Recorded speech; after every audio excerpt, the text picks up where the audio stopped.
Hey YouTube.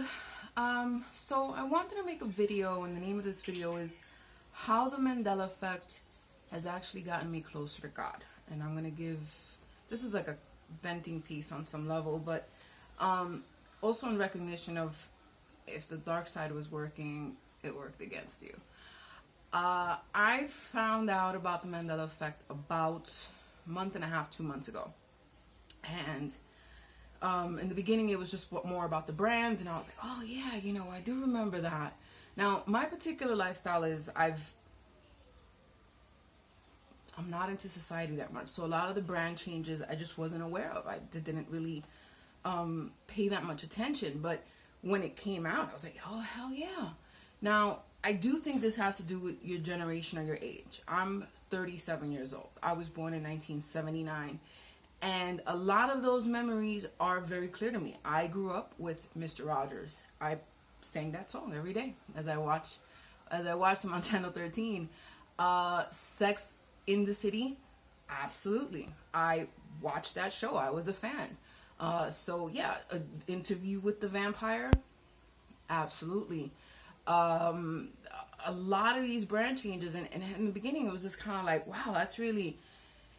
And I think the part for me was most frustrating was when I started to just ask other people, like, hey, do you remember this? And how do you remember this? And it wasn't, this is where the whole thing is like, I think a lot of people describe it as people on side A and people on side B. And my experience has been not so much that people remember it a different way, but perhaps that they're absolutely so asleep that this doesn't even bring up enough curiosity to really question and like do a little bit of research. I don't mind it if someone's actually saying I'm wrong, but bring it, some proof, some evidence. All right, show me how, or let's break this down. Not just like, oh, whatever, that's impossible, or name brands change all the time. Sure, but all of them? I mean, like, and then there's no record of there having been a switch since the beginning. Fruit Loops, JCPenney, like it never happened. The Home Depot, I mean, like, even with the movies, and then it's just like, oh, just blah. It's like it's like a shorting out of the brain where this can't even be discussed in a real fashion. Where it's like, all right, let me get back to you. Let me just look this up. No one. I was completely alone in this whole thing where everyone that I asked they wouldn't necessarily completely disagree that that's not how it was, but nor did they give a shit. And the part that really, I mean, where it hit me really, really hard was when I recognized that there were some changes in the Bible. Now, I'm going to give a little background on my spiritual journey. I grew up Catholic, but as I was growing up, teenage years, I found that every single time I had questions or I asked questions at the church, I never really got any answers. Only at the end of the day, and it was just like, shut up, be obedient, call it a day. Any of the real hard questions never really got answered. And I think that definitely separated me from the church. And then as I started to learn more about history and how shit went down for about 400 years and how they really couldn't back some of their doctrine up with biblical evidence, where I can be like, okay, yeah, I see it. I can see that. So as I started thinking more for myself, there was a separation. Then I went through a period of time, some years, I think it was my earlier 20s, when kind of like not that much paying attention, but on a certain level, yes. I always had a fundamental belief in Jesus and in God. That never went away. But nor could I find any other religion that really pulled me in. But I did have an experience with my first boyfriend, first love. We moved in together, and we had this style, you know, the goth thing and the dark, and it was cool from a fashionable perspective. But then when it started becoming a lot more real, when this person started bringing in Baphomets and satanic Bibles and other things like that, it stopped becoming artistic, and it started becoming very real, and it was in my home. And I know this caused a lot of problems between us. And that person went away. Then I wasn't gay, but I had gay friends, and we go to gay nightclubs, and it was just, you know, party for a while, earlier to mid-20s. And then I met a Muslim man, and we connected, and we talked a lot. I never became Muslim, but it you know, it brought me back into some of my more fundamental beliefs, and just kind of paying a lot more attention to God. That relationship didn't really, we didn't get married. We were talking about it, but we didn't get married, and I know religion had a lot to do with it, and that was okay, you know. And then after that, some time passed by, and I started getting kind of like into the new agey thing, and a lot of that made a lot more sense. It was just a lot more consumer friendly. Love, light, higher frequencies.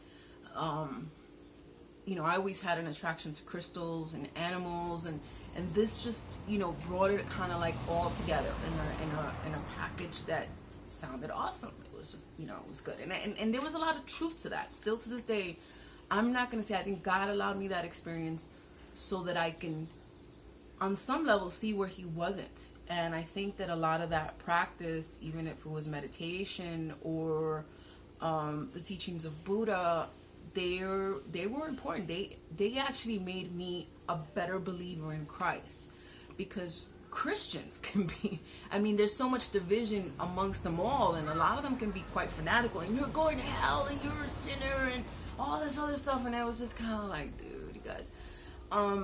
But it still brought me back to Jesus on some level. Even though now I can recognize fully that a lot of those teachings were false, and I can see now a lot clearer that there was deception there. You know, I got to the point where we were listening to YouTube when Ascension times in 2012 and all these times with listening to the Galactic Federation of Light and channelings and stuff, and I'm trying to open my third eye, but I always brought it back to, and that was something that they taught me. It was like, only if this is for my highest good. Only if this is for my highest good. And I think on some level, you know, I was protected from dealing with certain things and trying to keep the fine line between sorcery and manifestation and stuff like that. And I still was always careful. I try not to violate too many of the other biblical laws, because on some level that was still a foundation. I just couldn't understand it. I understood that the Bible was much deeper, that the words meant a lot more, and that I needed more study in order to be able to understand it like I wanted to understand it. Not just on a very superficial level, but really understand what Jesus' message was and who He was and why He was here. And I know it wasn't just all, there was a lot more to Him. He was political, he was out there, He was a rebel in His own time. Not like I grew up the church telling me that your job is just to be obedient. And if you bring up Jesus' example, then, well, that's Jesus. Are you God? Are you God? Are you going to, you know, and it says, but didn't He come here to teach us something? And that's something I've always struggled with. So getting back to the Mandela effect and how this affected me, when I noticed that the Bible was going through some changes, and I remember some of those scriptures, and I remember that there was a painting of the Lion and the Lamb in the religious instruction school in that classroom, that just shook me, because I knew fundamentally that there was something wrong there. And I went through, I think, a couple of days of really freaking out, because it was just like one after the other. Like the Mandela effect came up, and then we kept on researching and looking. And then I came across the Bible changes, and it was just kind of, but what really got me was that I didn't have a physical Bible here in my hands. I had digital Bibles. So as I'm looking online and I'm looking, I don't have an old book, and I had an NIV. And I had a church walking distance from me, and my car's been busted up, so I've been literally isolated in my home. I live in Puerto Rico. We don't have that many bookstores, thrift stores and stuff like that, where in the area where I live don't exist. So finding where in New York I would have been able to go to the Salvation Army, go to the back, and I would have found me an old King James Bible. That wasn't a possibility here. So now I felt myself stripped of the book, what I needed in my hands, and that frustrated me so much. I went to a church, and I said, can you, even if it was in Spanish, I says, can I just borrow it for a minute? Here's my driver's license, whatever you need. And these people not only did they not lend me a Bible, nor did they open it up in front of me to give me any kind of solace, seeing the condition I was in, that I was just literally. And then on one of the YouTube videos, somebody presented that the scripture where it says you're gonna, that there'll be a famine for the word. Oh man, that connected with me so deeply, because I felt it so intensely during those couple of days, where no one was taking me seriously enough to say, here, let's go through this, let me calm you down, you're right, you're wrong, nothing. It was just like, the Bible can't change, period. You're insane, get the hell out of here. Wait, but can you show me that it didn't change? Can we discuss this? Do you remember a line in the Lamb? Yeah, I remember a line. And I just, can you open the book up? I don't know. And it's just kind of like, okay. So I had no immediate support from anyone that I could call, speak to on a physical basis, nor that I have the book in my hands. A couple of people did tolerate me and went through some on the phone, but still I didn't have it in front of me. And I really, when I heard that line, that rang so true to me. I felt it. I felt that hunger pain, and it was so sorrowful for me, because I felt like when somebody passes away that you didn't spend enough time with, or that you feel that you didn't do as right by them as you could have or should have. That's how I felt about the Bible at that time. Like, it's tainted. It was like someone called your mother a whore. I mean, I'm just gonna put it out there. If somebody is just like kind of like, oh wow, how are you gonna do this? How is this possible? How can somebody mess with this? This is still, somewhat sacred. And then I'm still speaking to other Christians and other Catholics, and they're like, but there's different translations. So that's not what I'm talking about. I want you to pull out an old. Here it's not the King in Spanish. It's not the King James. It's called something else. But bring it out. I want you to find an old book, and this translation should have never changed. I'm not talking about new ones. I'm not talking about new NIVs. I'm not talking about the new King James. I'm talking about the old one, the one that originally existed. There are some changes. Can we explore them? No. And part of what I needed to come to terms to with this was, I guess, in my own path. This is what I was supposed to go through, and I always know that I was going to be alone in a lot of this. And I've had a lifestyle that does. I live up on a hill, and I stay away from people. I don't watch TV. I don't social network that much. I don't. So I've been practicing certain levels of isolation, and I've been practicing, I've been aware and awake, but I just felt like so much more of the scales was taken out of my eyes when I was really able to see how some of my past beliefs were misleading, how I was being misled, how it wasn't necessarily like that. And it put me, I got shooken so badly that I was just like, I'm gonna stick on this narrow path and just kind of leave some of these other things to the side. I still believe in keeping high vibrations and but I'm just gonna, and a lot of it in the same way that Lord leads you. I mean, one video or one scripture, and even amongst, because I don't have a specific denomination or but I'm gonna, if it makes sense and you don't sound like a screaming fool, I'll listen, to the sermon or to the pastor, and a lot of them have come through. So, point of the video is, the Mandela effect did bring me closer to God, because now I open up the Bible every day, even if it's just listening to Extol Joshua, or Wendy has a great channel, and call it, maybe it's not under the perfect pretenses, but I guarantee you I open up that Bible every day, and it's just not to look at the line or where they're saying that the change occurred, but then I have to read the whole thing. You know, it forces me to read the whole, and the Lord will really just direct you to where you need to be directed. And I think that a lot of it has become so much more relevant to me right now. And just looking at the changes in the world, like, I almost feel like, dude, we are not in Kansas anymore. And I felt certain shifts. I felt, and it was looking at it from even an energetic point of view, because a few months ago, I did go through a little bit of a depression, and that's something I really felt that I've never really experienced again, because my understanding was deeper than that. But I was in the middle of a business plan, and I'm not working as a chef now, but I'm trained as a chef, and my dream has always been my own restaurant, even if it was a food truck, but something that was mine. My labor, my creativity, my creation put forward, my own business. And right now I don't work as a chef because there's not really any restaurants around me that I would want to spend time in. They're just really bad. And they're not, and I don't mean for the whole island, but I would have to go to farther away places and engage in a lifestyle that the point of my being here was to stop that. You know, I don't want to spend 2 hours on the highway, and I don't want to spend 10 hours a day in the kitchen, and then, you know, all day. That's it, you know. And that wasn't part of this life change for me, was to learn to live off the land, to learn to, instead of arguing and fighting and being angry about the GMOs and the chemicals and I understood that I needed to understand. This is okay. Well, why do I have to spend so much more money on organic food? But wait a second. I live in Puerto Rico. We have sun 365 days a week. We have wonderful temperature and soil. And I said, well, this is something that I need to learn. Now, growing up in New York City, I couldn't keep a houseplant alive.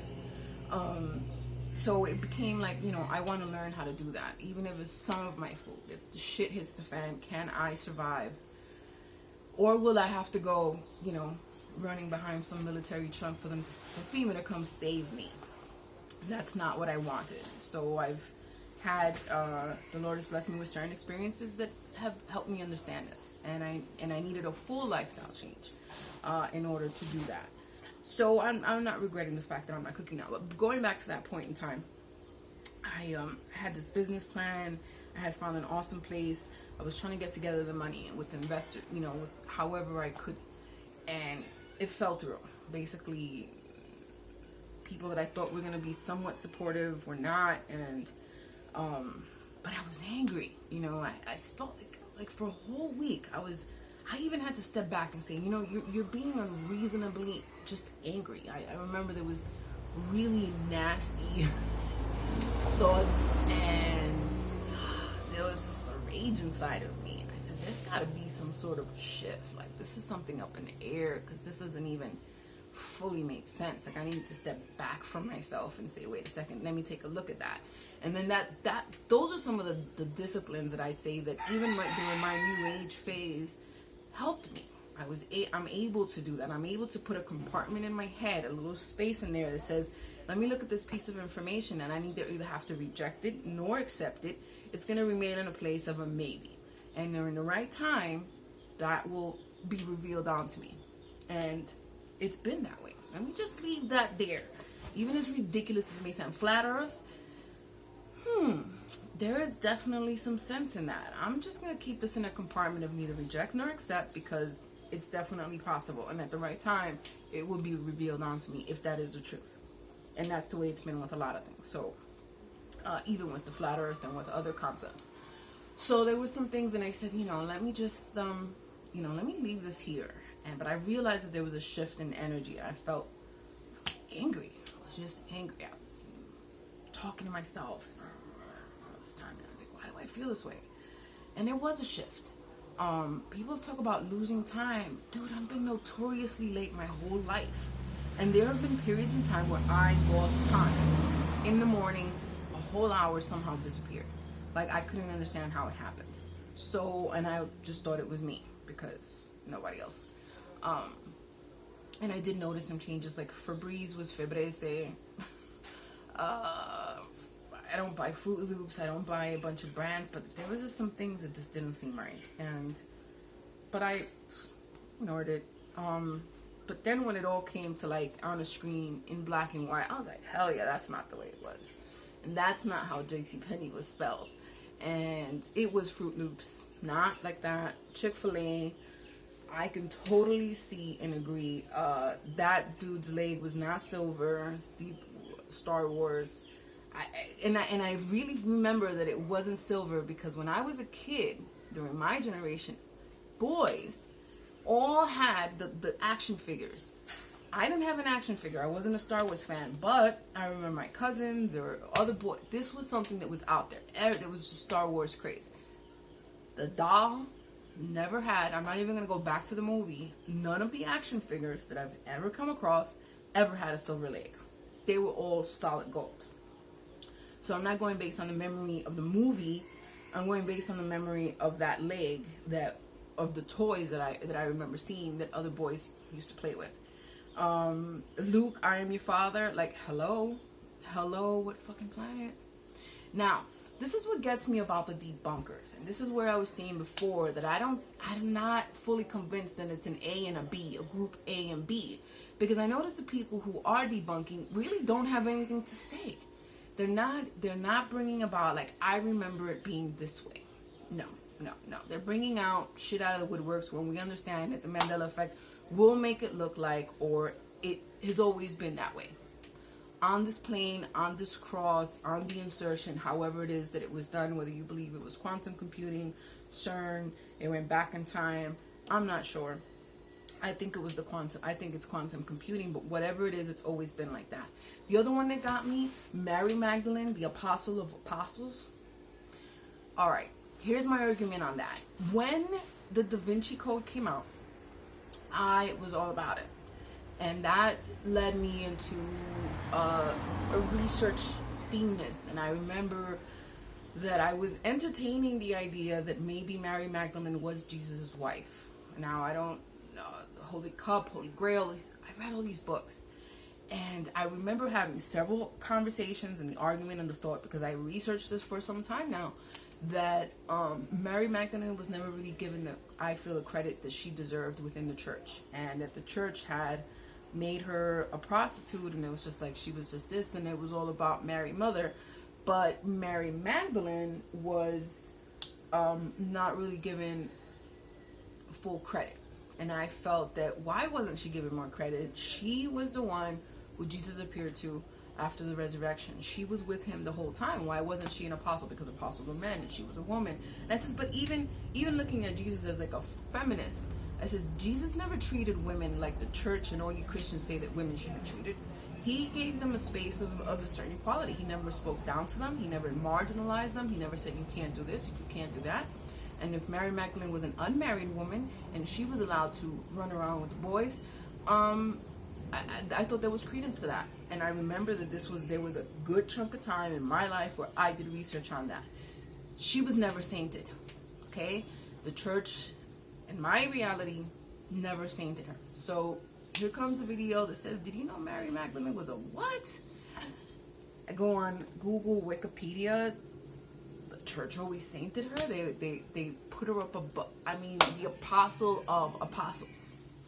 And I says, dude, there's something going on here. I think my biggest frustration for me psychologically was not just that this was happening, but I had no one to share it with. I have a friend that, I've always been good and we've always done our research into these things. But when it came to this, he couldn't see it. He could not, I felt like his brain could not encompass it. And when I was more offended, like, can you just please research this just a little bit? Can you just please look into it just a little bit? And it was just washed away, and he's now so entrenched with his career and all this other stuff. And I said, do you even know what time it is that it's So I think a lot of the debunkers and even the biblical ones, this guy pulled out a 1611 King James, and he was saying how it was always a wolf. But I haven't heard anyone say that they always remember it being a wolf. So he's pulling out the evidence of the book. But if you look at the Mandela effect, it would have gone back through all the scriptures and all the books that had always changed. So it wouldn't be that off that now the 1611 King James says it, or someone looked it up in the Dead Sea Scrolls and it was there, because it could have been inserted a long time ago. But of course, no preacher has so far actually said that they remember or that they recall, according to their own understanding and studies, that this was always like this, that it was always a wolf. Didn't make sense. Along with a bunch of other changes, I have to recognize my own ignorance on some of the subject of saying, I don't know if that's true, because I know the Bible always did have some things that were a little weird, some things that didn't always make sense. It was just kind of, so, but there have been some changes, and Exo Joshua really, she breaks it down, and I'm not sure if some of it is right or wrong. I mark it. Some of them is just like, yeah, some of the words I can see. And when you understand how the enemy works, then yeah, it would be subtle. It would be just a slight change in a word that will give it that double meaning.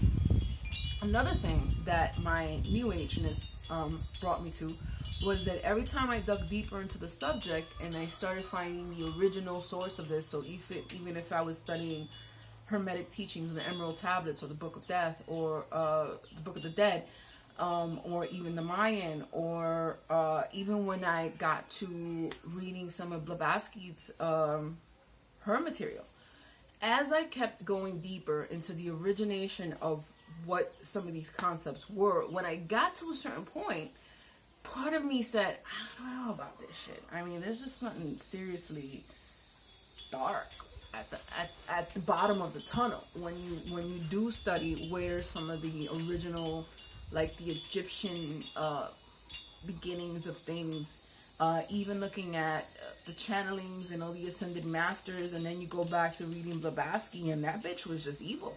It was just, you read the material and all that light, all of that it wasn't there. So I think God allowed me to go down a certain path so that I can recognize some of the symbols and symbolism that is being put upon us now. And I says, yeah, I can recognize that symbol. I know where that thing comes from. And I can see that it's not of the light. So when it comes up on TV, when it comes up on these artist performances, yeah, I don't have a problem seeing how they are Satanists. Yeah, fuck yeah. Yep. And a lot of people don't, because they've either been all Christian all the time and never looked in any other direction. And I was like, well, I think I peeked my head into some places. And God also gave me the opportunity to see where he was not. The duality, the sacred feminine. Now I can see how there's an agenda towards this transgenderism, where I can kind of go back and see how some of that came into play and where it was coming from, and it helps me put the pieces together. But I almost feel like I'm not in Kansas anymore. When I watch the news, it's like, what the fuck is going on? Like, and there is a blatant attack against Christianity, and I'm not just saying this because it happens to me in my brand right now, but there's an attack on the Bible. Schools, coaches being fired because they had the audacity to say a prayer before. Now, was this parents really being pissed off because their kids are being subjected to prayer? No, this came from the top. This wasn't just people. That state where they a church paid and they had the benches to say come to Jesus, and now that's considered fundamentalism, and we're potentially now terrorists. Now, God forbid anybody says that the Islam, no, we won't do that. And even the Pope, I mean, there's a whole agenda there. And I could definitely see it much clearer now. The artists and politicians, and they're all coming out of the woodworks. Like, the Satanists are doing their bit at doing the work. And I think that a lot of Christians are just asleep and they're not seeing this. It's just business as usual. They're so indoctrinated by TV. They're so desensitized that they're not as outraged. I've lost friends because I'm just outraged. Like, this little girl just almost got, she got failed in a class because she wrote an essay that defended, meaning that the school actually like when I went to school, everybody's religion, nobody got messed with it. Even though we were taught creationism, we were taught about evolution and all that other stuff, but there was a line where nobody messed with anybody else's religion.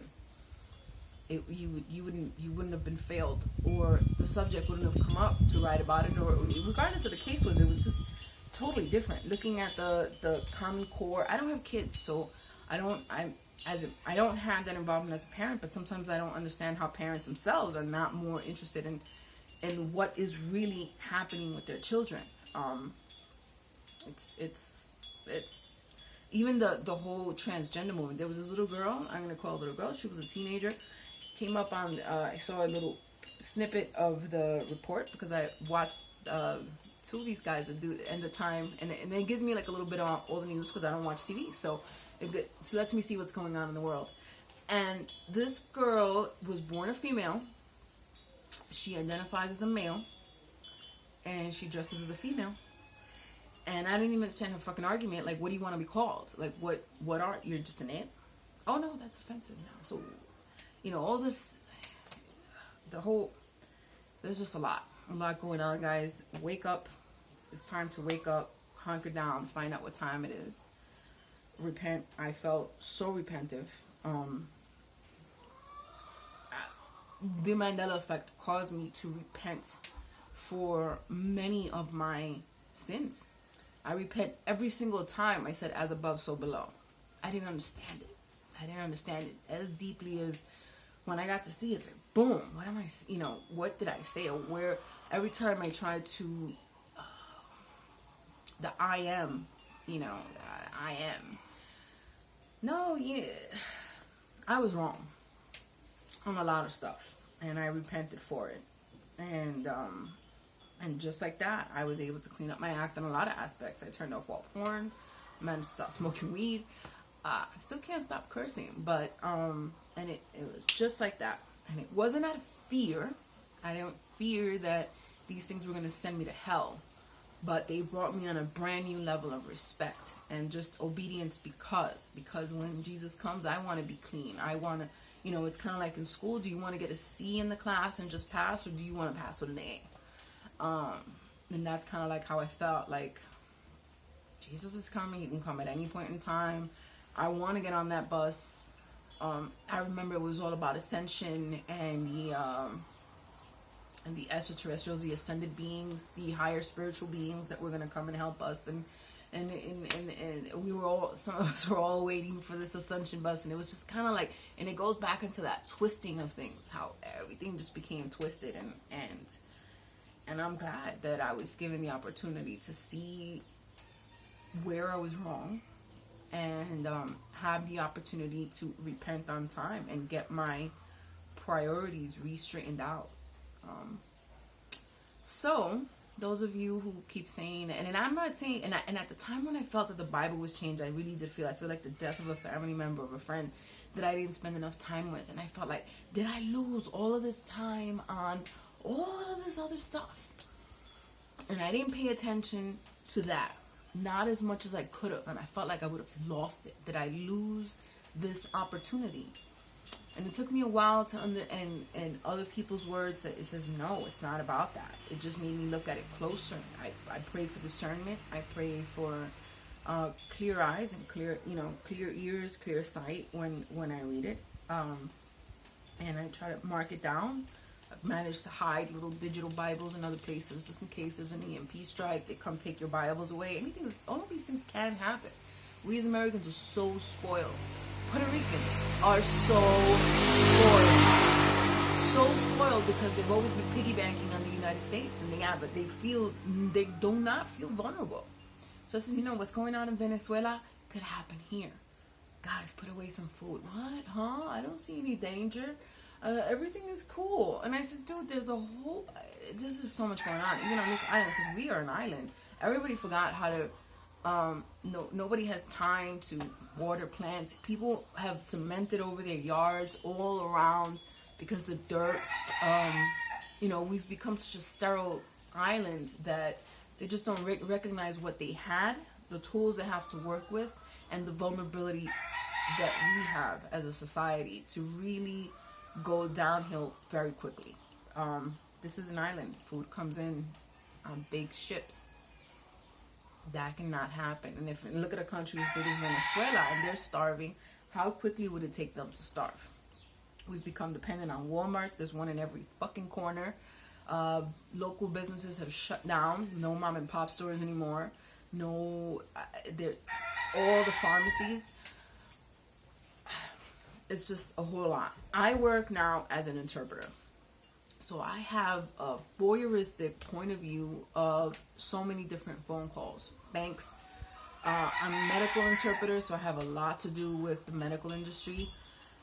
What I hear on the phone makes me so sad and so concerned.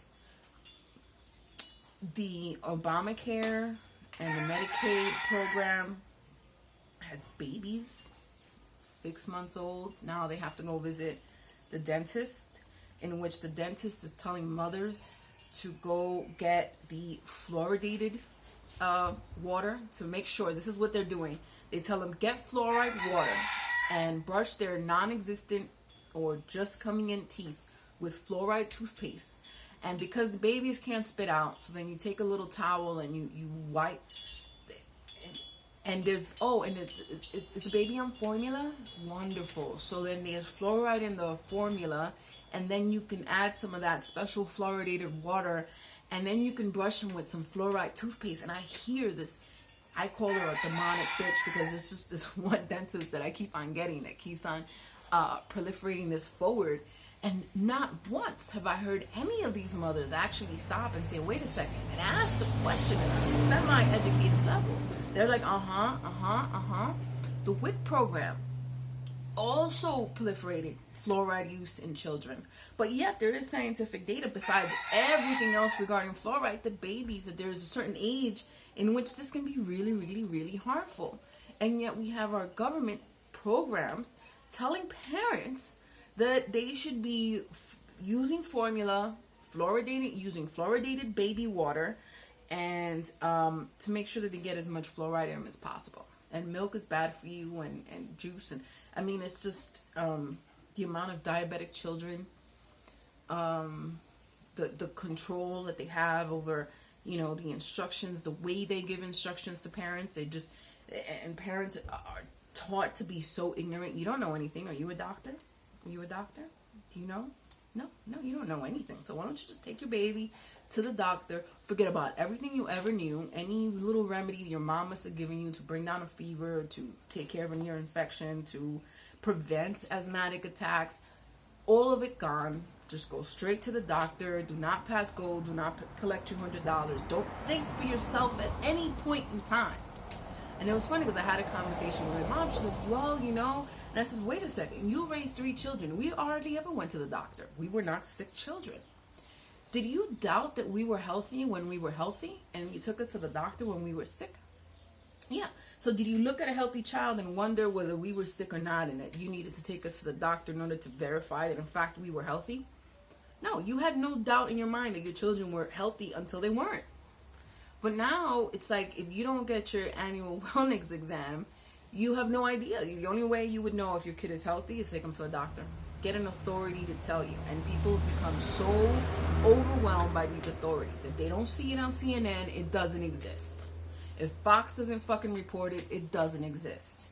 If a doctor doesn't tell you, if a politician doesn't tell you, if some professional doesn't tell you, then you are ignorant. I had a whole argument with somebody about the value of land. And they were saying that the only value that land has is the one asserted by what it's considered to be worth in monetary funds. And I says, wouldn't the value of the land kind of matter whether I can live on it and maybe be out of debt, not be indebted towards this land, and I can build something on it and live? No.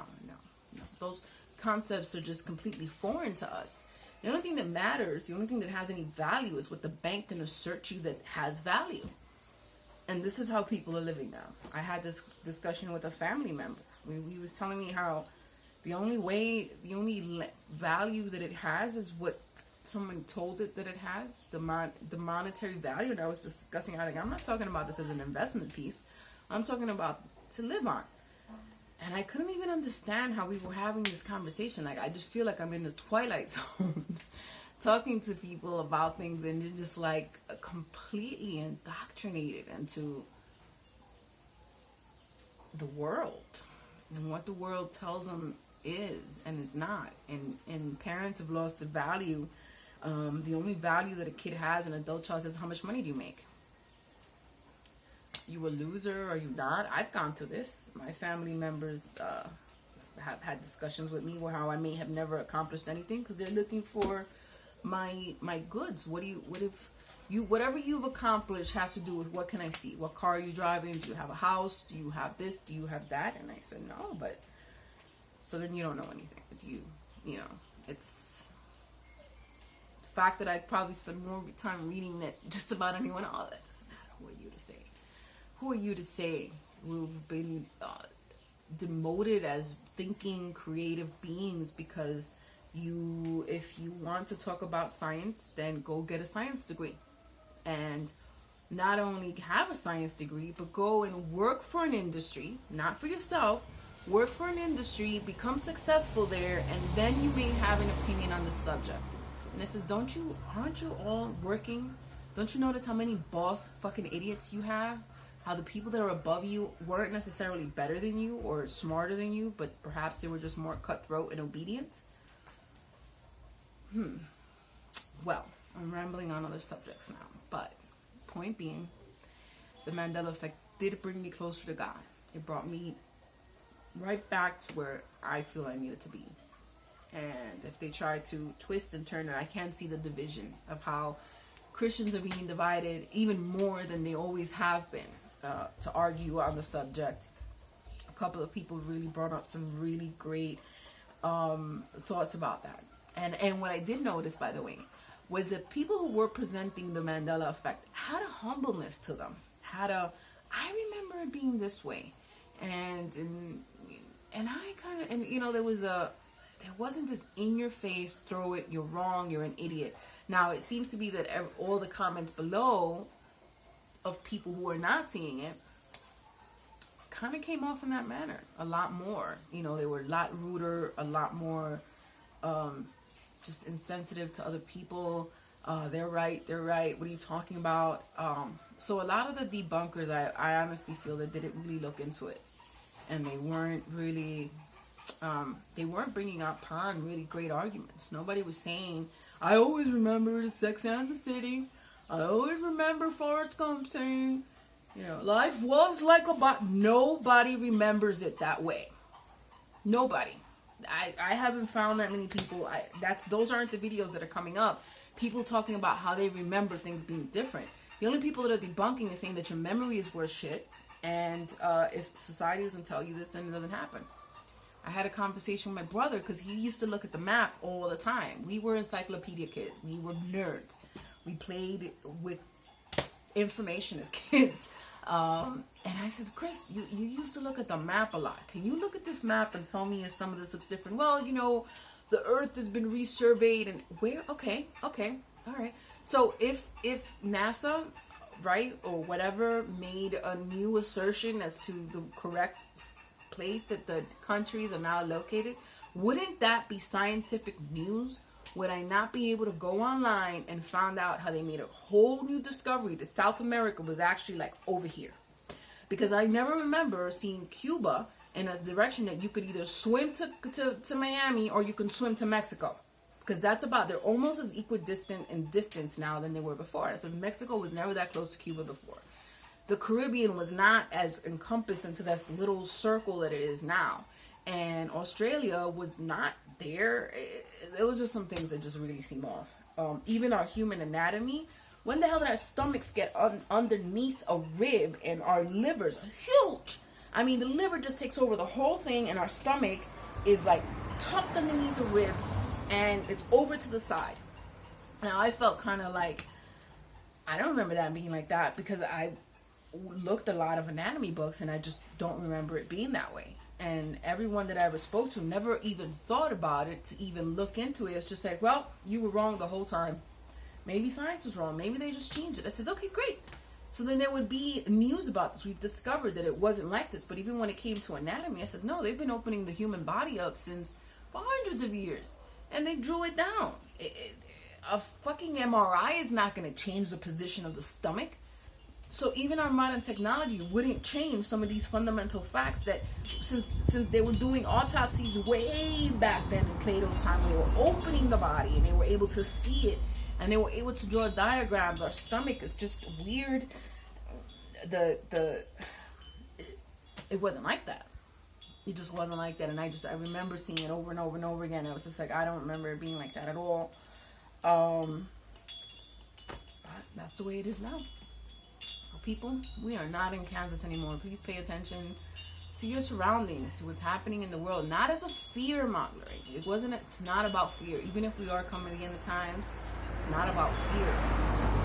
When we talk about Agenda 21 and the government fucking you over and there's tanks everywhere and they're ordering caskets and guillotines and setting up for martial law, this is not fear. It's not about fear. It's about what's happening and being aware of it. I don't think that you're gonna go out on a sail and you see that there is a storm out in the distance, and the fact that you decide not to go on the sail does not mean that you're a pussy. It perhaps means that you're wise and you're saying, I don't think I'm gonna get on a boat, considering, that out there seems to be a storm. It's not in my face, it's not raining right here, but if you're wise, you may say today may not be a good day for a sail. I think I'll just stay indoors today. I don't think that's being fear-mongering. I think it's just being wise. If we see that everything around us is collapsing, why are we running around like business as usual? Why are we still dependent and still have faith? How many times does a man need to lie to you before he's a liar? Because our politicians can lie to us. They lie and they lie and they lie, and we continue believing them. Doctors clearly lie, and the people that their masters lie, and it's just like, and we just, pay attention, wake up. Thanks a lot.